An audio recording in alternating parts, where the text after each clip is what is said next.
Hello बच्चों, let's read the question. The primary winding of transformer has 100 turns and it's secondary winding has 200 turns.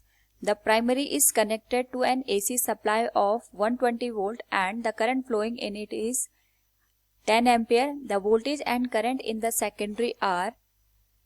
We have four options here.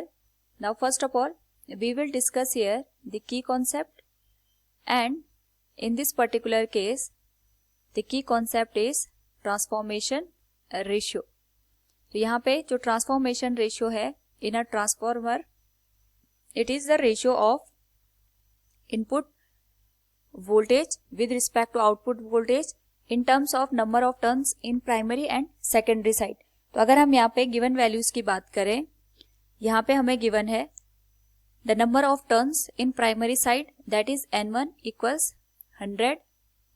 Secondary side पे हमें number of turns 200 दे रखे हैं. Primary जो हमारे पास voltage है V1 that is 120 volt, और जो यहाँ पे करंट फ्लो कर रही है in the primary side that is I1 10 ampere.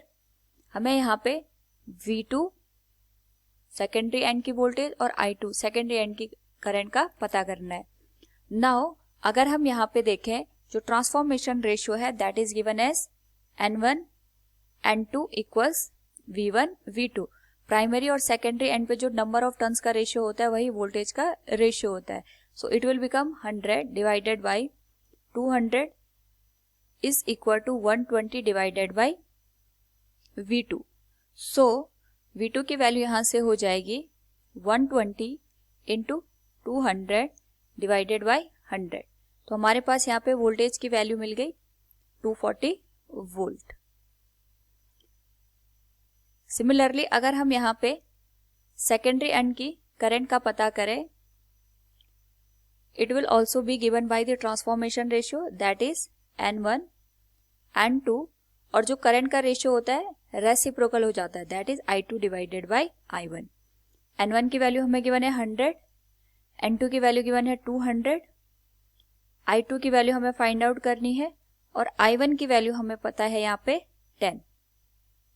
So from here I2 will be 100 into 10 divided by 200, और यहाँ पे जो I2 की वैल्यू है इट विल बिकम 5 एम्पियर.